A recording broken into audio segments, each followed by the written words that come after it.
దాదాపు 4 దశాబ్దాల పాటు వైఎస్ రాజారెడ్డి దగ్గర నుంచి వైఎస్ జగన్మోహన్ రెడ్డి దగ్గర వరకు నమ్మిన బొంటులాగుండి చెరసాలకు కూడా తన వెంటే నడిచిన విజయసాయి రెడ్డి ఈరోజు వైఎస్ఆర్సీపీని విడిచిన తర్వాత ఆయన చేస్తున్న వ్యాఖ్యలు మనసు విరిగిపోయింది అంటూ ఆయన చేసిన వ్యాఖ్యలు ఎలా చూడాలంటారు? అసలు ముందుగా అందరికీ నమస్కారం.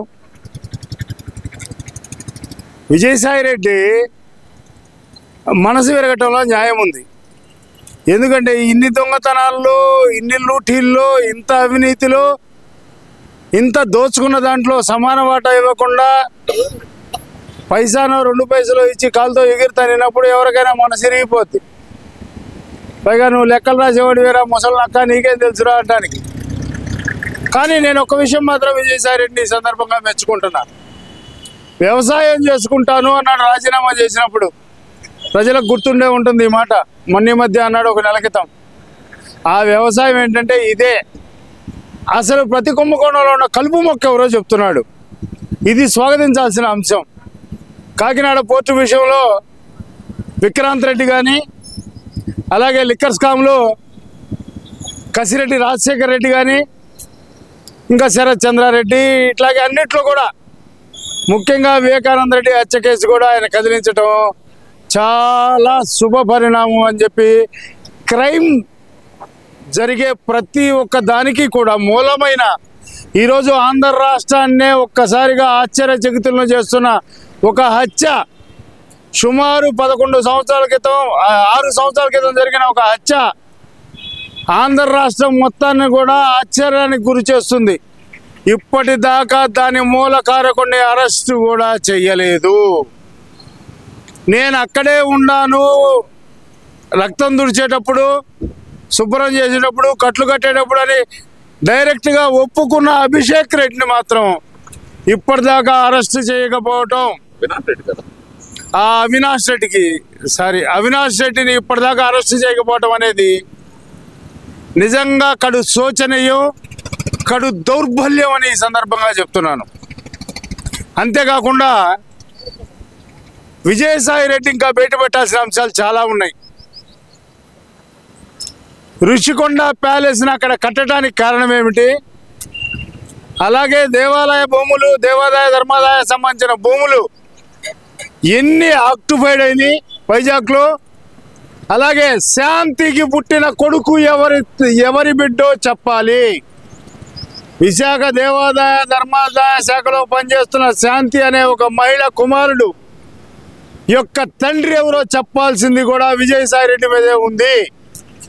ఆయన చెప్తేనే నిజంగా ఆ బిడ్డకి తండ్రి ఎవరో బయటకు వస్తారని ఈ సందర్భంగా నేను ఆంధ్ర రాష్ట్ర ప్రజల్ని ఆలోచించమని కోరుకుంటున్నా. ఇదంతా ఒక ఎత్తు అయితే గనక లిక్కర్ స్కామ్ నాకేం సంబంధం లేదు, నేను చూడలేదు అంటే సందర్భం లేకుండా లిక్కర్ స్కామ్ గురించి ఆయన ఎందుకు బయట పెట్టారనుకోవాలంటారు? ఇక్కడ లిక్కర్ మీద ప్రభుత్వం ఒక ఆలోచన చేసింది, దీని కుంభకోణం కూడా బయటికి తీయాలి అని. ఆలోచన చేసిన మరుక్షణమే జగన్మోహన్ రెడ్డి వాళ్ళ ఇంట్లో ఉన్న ఫైళ్లు మొత్తం ఇంటి బయటేసి తగలబెట్టేశాడు. లోపల తగలబెడితే ఎంక్వైరీ స్ట్రాంగ్గా పడిద్దని బయట పెట్టి తగలబెట్టాడు డైరీలన్నీ.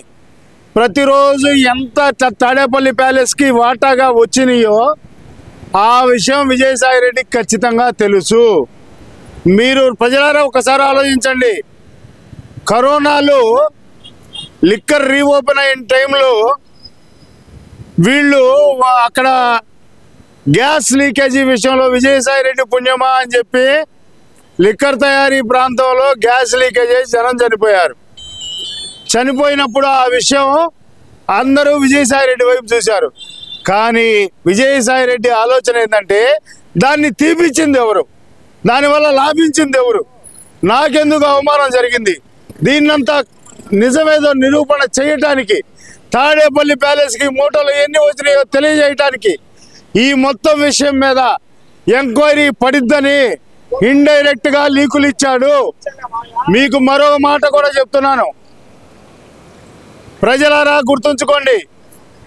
మొత్తం డబ్బులు ఏ ప్రాంతం నుంచి ఏ ప్రాంతానికి మళ్ళీనియో అలాగే ఎన్ని కోట్లు ఉన్నాయో కూడా విజయసాయి రెడ్డికే నిజాలు తెలుసు. ఈ మధ్య విజయసాయి రెడ్డి చంద్రబాబు నాయుడు గారికి ప్రత్యేకంగా లేఖలు రాస్తున్నాడు. పలానా స్కామ్లో పలానా వాడున్నాడు, పలానా హత్యలో పలానా వాడున్నాడని ఆకాశరామన్న ఉత్తరాలు రాస్తున్నాడు. వాటి ద్వారానే విషయాలు గ్రహించి ఎంక్వైరీలు పడుతున్నాయి అని చెప్పి ఈ సందర్భంగా ఒకసారి ఆలోచించమని చెప్తున్నాను. సరే, ఇదంతా ఒక ఎత్తు అనుకుందాం.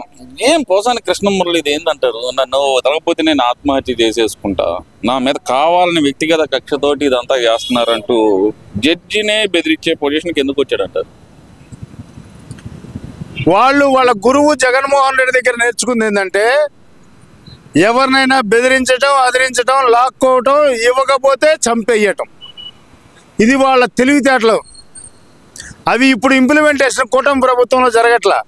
కానీ ముద్దాయిగా ఉన్నగాడు సానుభూతి కోసం చెబుతున్న మాటల్లాగా ఇండైరెక్ట్గా ఎదుటి వాళ్ళ మనసుల్ని తెలివిగా క్యాప్చర్ చేసి బెదిరిస్తున్నాడు.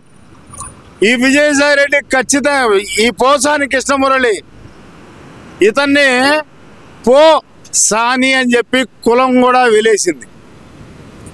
ఈ పోసాని కృష్ణమురళి పిల్లలకి సంబంధాలు కూడా రావట్లా.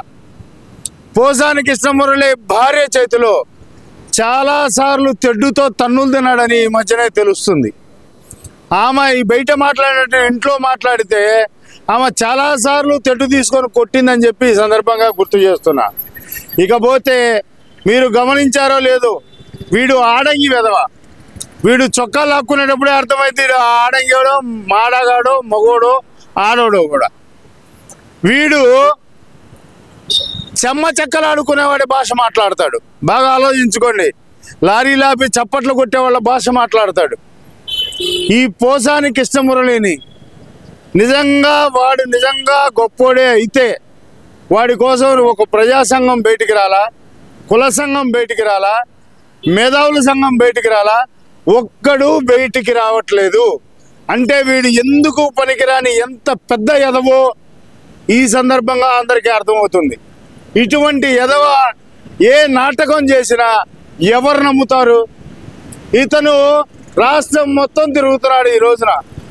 ఒకవేళ చనిపోతానని బెదిరిస్తున్నావు. ఒరే కుక్క, నువ్వు చనిపోతే ఎవడురా బాధపడేది? కనీసం నీ శవం మీద పడి నీ భార్య కూడా ఏడవదు, నీ పిల్లలు కూడా ఏడవరని ఈ సందర్భంగా చెప్తున్నాను. మరి అలాగే చూస్తే అంబటి రాంబాబు చెబుతున్నారు కదా, రాజమండ్రి దగ్గర నుంచి అసలుకి అటు ఉత్తరాంధ్ర మొదలుపెట్టి మొత్తం తిప్పుతున్నారు. ఇది ఎక్కడ రాజ్యాంగం? వ్యక్తిగత కక్షతోనే తిప్పుతున్నారు అంటున్నాడు కదా. మరి వ్యక్తిగత కక్ష ఉంటే నారా చంద్రబాబు నాయుడుకే గనక వ్యక్తిగతంగా కక్షే గనక ఉంటే లక్ష్మీపార్వతిని కానీ, ఎందుకు పనికిరాని ఏదో మాటలు మాట్లాడుతున్నావు ఇంకొంతమందిని కానీ ఇప్పటిదాకా అరెస్టు చేయలేదు కాదు కదా, ఒక్క మాట కూడా ఎత్తాడు. అది చంద్రబాబు నాయుడు గారి నైజం. జీవితంలో వ్యక్తిగత కక్షలు లేని ఏకైక మనిషి నారా చంద్రబాబు నాయుడు. మీరు సమాజాన్ని దూషించారు. ఇక రాష్ట్రం మొత్తం తిరుగుతున్నాడు పోసాని అంటే మీ వాళ్ళు ఎవరు తిరగట్లేదు కానీ అదవా. తాడేపల్లి ప్యాలెస్, బెంగళూరు తాడేపల్లి ప్యాలెసే కానీ జగన్ రెడ్డి ఈయనన్నా తిరుగుతున్నాడు, సంతోషపడు. వాడి కోసం నువ్వు కూడా తిరుగు రాష్ట్రం మొత్తం లాయర్లను వేసుకొని. రేపు నీ కేసుల్లో బయటికి ఎలా రావాలో నీకు కూడా అర్థమైతే అంబటి రాంబాబు లాయరే. ఎవడు పెళ్ళోడు చేసుకోడు, బ్రాహ్మడు పెళ్ళి కూడా ఇంకో బ్రాహ్మడు కావాలి. ఆయన లాయర్ అయినా వేరే వాడితో వేయించుకోవాలి కదా పిటిషన్లు.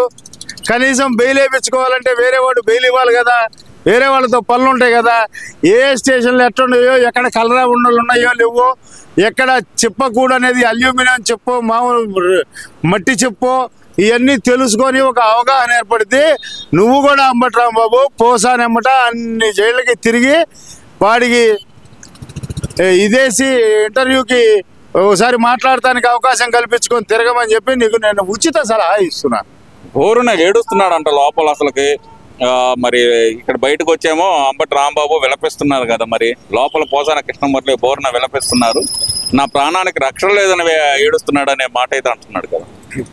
100 సినిమాలకి సుమారుగా మాటలు కథ రాసి సినీ ప్రపంచంలో ఒక మేధావిని ముద్రేసుకొని ఎన్నో సినిమాల్లో నటించి అవార్డుల దాకా వెళ్ళి ఎంతో ఘనమైన కీర్తిని సంపాదించుకున్న పోసాని కృష్ణమురళి 5 రూపాయల కక్కుర్తిపడి పేటీఎం గాడు అయిపోతే ఇట్లా ఉంటుందా అని చెప్పి వాడికి ఇప్పుడు అర్థమవుతుందని ఈ సందర్భంగా చెప్తున్నా. 100 కోట్లు సంపాదించుకున్నవే పరిశ్రమని అభిమానుల యొక్క ప్రేమానురాగాలతో నీకు సిగ్గు లేకుండా అటువంటి వాళ్ళే మనుషులు వాళ్ళ ఈ మనసులే అని తెలియకుండా ఎలా పడితే అలా మాట్లాడినందుకు ఏడవక ఏం చేస్తావురా ఎదవా? ఇక నీ బ్రతుకు ఏడుపు కొట్టు బతుకే. ఇంకా నువ్వు ఏడ్చేది చూసి ఈ మధ్యనే సీదిరి అప్పలనాయుడు కానీ లేకపోతే రోజా కానీ లేకపోతే దువ్వాడ కానీ మమ్మల్ని ఇంటర్వ్యూ లేదన్నా ఎవరైనా విలేకరు అడిగితే ఇలాగే అయ్యా మమ్మల్ని రెచ్చగొట్టబాకు, మమ్మల్ని కూడా లోపలేస్తారు, మేము కూడా పెద్ద ఎదవలు, చేసిన తప్పులు చాలా ఉన్నాయి, ఆడుదాం ఆంధ్రాలో కాజేశారని చెప్పి ఆ సిద్ధార్థారెడ్డి 119 కోట్ల ఆడుదాం ఆంధ్రలో 400 కోట్లు ఎలా కాజేశాడు, సుంకలమ్మ దేవాలయాన్ని తప్పించిన గాలి జనార్దన్ రెడ్డి 1000 కోట్లు ఎలా తవ్వేశాడు, ఒక్కసారి ముఖ్యమంత్రి అయిన పాపానికి వాళ్ళ నాన్న పదవిని అడ్డం పెట్టుకొని జగన్మోహన్ రెడ్డి 1000 కోట్లు ఎలా సంపాదించాడు, అలాగే ముఖ్యమంత్రి అయిన తర్వాత సంపదని లక్షల కోట్లకి ఎలా పంచుకున్నాడు, అదే విధంగా ఈ సిద్ధార్థారెడ్డి కానీ రోజా రెడ్డి కానీ వీళ్ళు వాడుదో ఆంధ్రాలో చేసిన కుంభకోణం కూడా బయటకు వచ్చి వీళ్ళని కూడా ముక్కు పిండి చెవులు పట్టుకొని కక్కిచ్చే రోజు ముందుందని ఈ సందర్భంగా హెచ్చరిస్తున్నాను.